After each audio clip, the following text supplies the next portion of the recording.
constate que cette chimie de synthèse nous amène dans des problèmes majeurs de pollution, de disparition de la biodiversité, des problèmes de santé.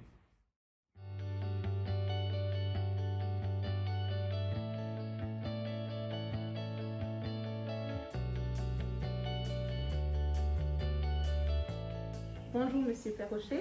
Bonjour. Pourriez-vous vous présenter? Alors, Qui êtes-vous? Moi, mon nom est Jean-Denis Perrochet.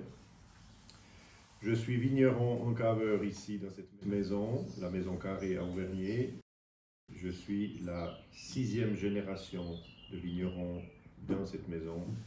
Là, c'est une affaire de famille. On fait tout, de la plantation de la vigne jusqu'à la vente du vin. On a vécu peut-être pendant une génération ou peut-être 2 générations avec la facilité de la chimie de synthèse. Et maintenant, on constate que cette chimie de synthèse nous amène dans des problèmes majeurs de pollution, de disparition de la biodiversité, des problèmes de santé. On constate maintenant, depuis quelques années déjà, que ce n'est pas une solution d'avenir et durable. Abandonner ces produits, ça ne veut pas dire revenir en arrière, parce qu'on a les connaissances de 50 ans de plus, la pratique, les techniques, l'électronique, la numérisation. Donc on a beaucoup de facilité pour que cet abandon de ces substances soit plus facile quand même.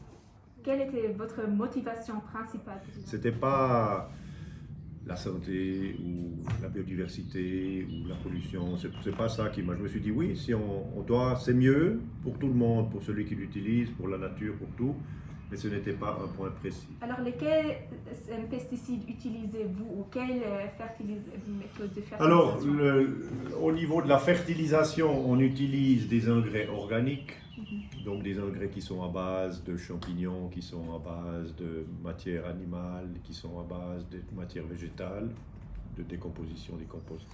Ces choses, quand on couche comme ça par terre, ça fait une couche et ça fait de l'ombre. Et comme ça, quand le soleil tape dessus, ça fait de l'ombre et dessous, il y a toujours un petit peu d'humidité. Et c'est bon pour les micro-organismes, pour les vers de terre, notamment si c'est pas trop chaud. Et c'est ça on doit refaire fonctionner les sols qui se sont arrêtés un peu, qui sont pas tout à fait morts, mais qui ont perdu de leur activité, donc de leur fertilité, à cause de peut-être 30, 40 ou 50 ans d'utilisation de produits qui étaient... Ça c'est typiquement glyphosate. Vous voyez, c'est brûlé, il y a de la mousse. La mousse qui vient sur des choses acides. Quand il n'y a plus rien qui pousse, la mousse, elle peut encore pousser. Donc, c'est quoi qu'il est encore là? Eh ben parce que ici c'est mon voisin, puis là c'est nous. Ça va beaucoup, jusqu'à ce que ça change. Quand c'est enseigné pendant longtemps, on a de la peine à se dire j'ai appris quelque chose qui est faux, maintenant je dois changer. Ça prend du temps. Après, on fait depuis quelques années maintenant des essais avec des engrais verts, avec des plantes qui sont principalement des légumineuses, qui vont capter l'oxygène, l'azote de l'air et qui vont le redonner pour les racines par là.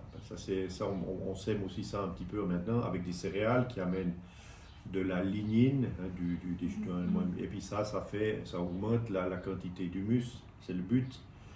Et puis qu'on remette de l'humus dans le sol, parce qu'on sait que si un sol est bien pourvu en humus et qu'il y a un équilibre, la vigne qui pousse dessus peut mieux supporter les maladies et comme ça elle peut mieux se défendre. Dans une monoculture, donc on a des parasites, c'est normal, qui sont des champignons principalement, le mildiou, l'oïdium, la pourriture, le rougeau, l'excoriose, etc. Plusieurs maladies.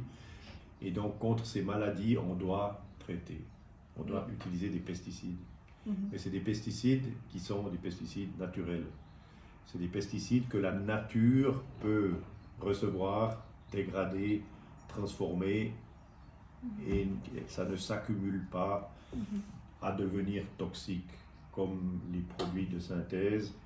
Je suis sûr que les solutions existent pour se séparer de ces produits de synthèse, mais il faut vouloir, et il faut se former pour, il faut enseigner que c'est possible, Et il faut aller dans cette direction, la recherche, etc. C'est très important. Je vous dis, le principal problème pour moi, Oui, c'est ça ici. Voilà, les herbes. c'est les herbes. Oui. Les herbes ici, voilà. Les herbes dans cette zone-là, c'est un problème. Parce que quand ça pousse comme ça ici, et ça pousse ici dedans, puis là il y a le raisin, puis ça c'est pas bon ça. Ça il faudrait que c'est. Voilà. Alors, il y a parfois d'agriculteurs qui disent que sans pesticides synthétiques, on ne peut pas sécuriser la sécurité de nourrissement en Suisse. Oui, d'accord. L'auto-approvisionnement, Oui. c'est faux. Ok. Il n'y a pas de souci, pas de souci. Il faut savoir que c'est clair que si on dit on a un système qui dépend des pesticides de synthèse, c'est le cas.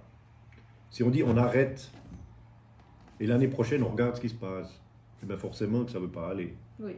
Mais si on dit on arrête parce que c'est des poisons, on arrête parce qu'on a besoin d'avoir de l'eau propre, on a besoin d'avoir de la vie dans le lac alors que les poissons meurent, etc., dans le sol, etc., alors on doit trouver des solutions pour compenser. Et ces solutions, elles existent. Soit par la réorganisation de l'utilisation des surfaces que nous avons en Suisse. On produit par exemple, on a des grandes surfaces où on fait du sucre, des betteraves sucrières. Oui. Un quart de cette production de sucre est utilisé pour faire du Red Bull. Oui. Oui, c'est une boisson qui est, je pense, pas très très bonne pour la santé Non. et que l'on exporte. Ouais. Alors est-ce que c'est nécessaire que l'on utilise de la surface agricole de bonne qualité pour faire du sucre, pour faire quelque chose qu'on exporte? Oui. À mon avis, il y a peut-être quelque chose à changer. On fait du gaspillage. Aujourd'hui, 30 à 40% de la production agricole suisse est gaspillée. Si on diminuait déjà de 50% le gaspillage, donc on importe aujourd'hui 60% de notre alimentation végétale, céréales, fruits, légumes, vins. On ne produit nous-mêmes que 40% de ça. On doit importer 60%. Oui. Si on arrête à utiliser les pesticides de chimie ou de synthèse, oui. oui, mais s'il y a encore des nouveaux pathogènes et si on n'a pas de solution pour les combattre, Oui. Que pensez-vous sur les organismes qui sont modifiés génétiquement comme solution? Alors, voilà, je ne pense pas que ce soit une solution parce que les organismes génétiquement modifiés, on n'a pas beaucoup de recul là-dessus, d'expérience. Je ne suis pas généticien, c'est pas mon domaine de spécialisme, mais on change quelque part de façon intrusive, donc on fait une opération quelque part, et on change un gène qui va induire après tout un changement, une réaction que l'on ne connaît pas très bien.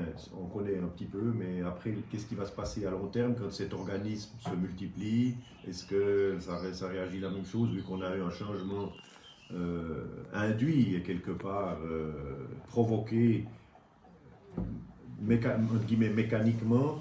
Qu'est-ce que ça a comme risque? Alors à moyen ou long terme, ça, on n'en sait rien, et puis ça c'est quand même un peu dangereux. Oui. Donc les Suisses se sont prononcés quand même pour un moratoire sur ces produits-là. Oui. Et s'il y a tout d'un coup un parasite qui vient, qui crée un problème majeur, eh ben, il faudra faire une exception.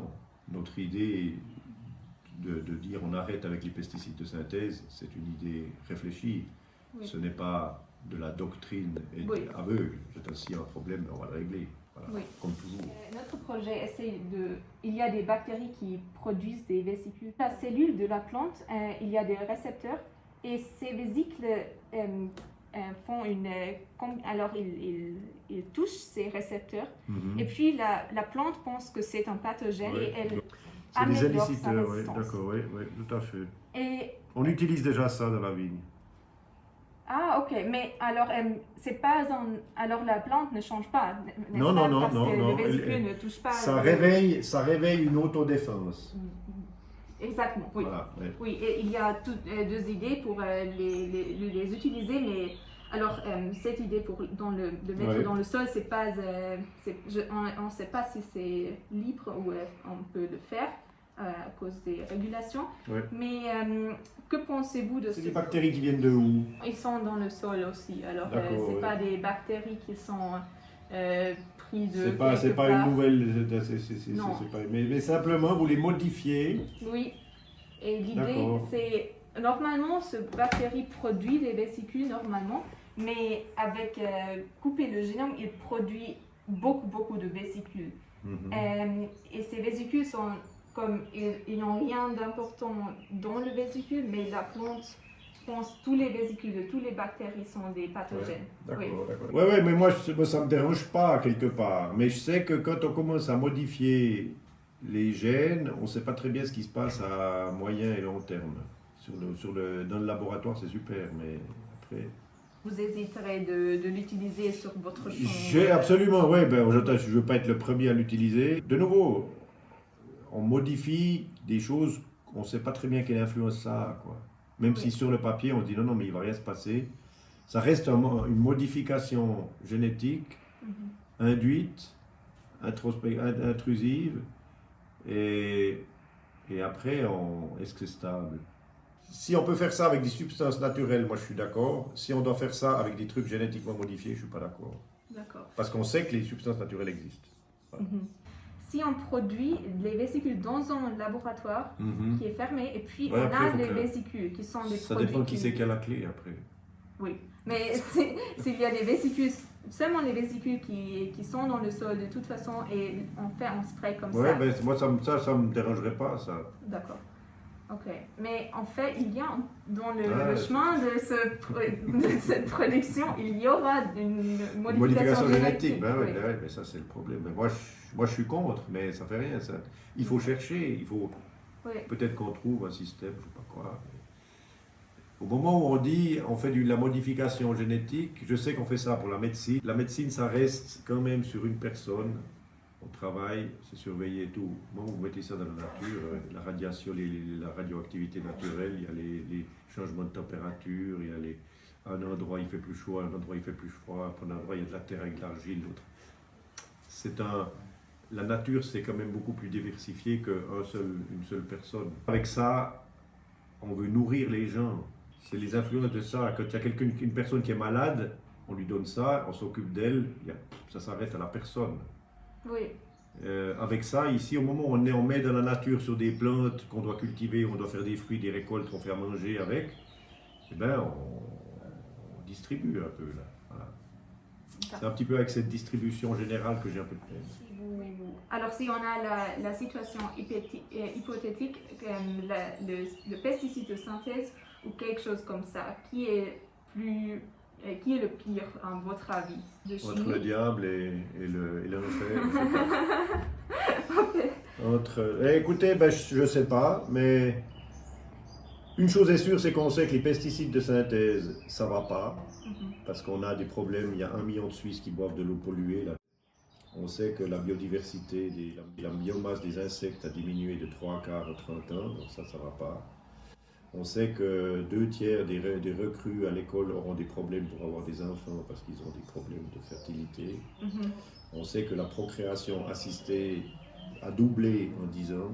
Les problèmes de cancer, les problèmes de santé générale, de cancer, de Parkinson, etc., problèmes de la concentration chez les jeunes, on sait que c'est en augmentation, donc ça coûte toujours plus cher. Oui. Donc on sait que les pesticides de synthèse, il faut arrêter. Oui. Ça, on Oui. sait. Ça, on n'a pas d'expérience. Oui. Alors, mais je ne dis pas que c'est meilleur. Hein. Et pour moi, si on peut industrialiser la fabrication de substances naturelles qui nous permettent d'éviter, d'inventer, de modifier génétiquement des choses. This was our first podcast. Thank you for watching. Peace out.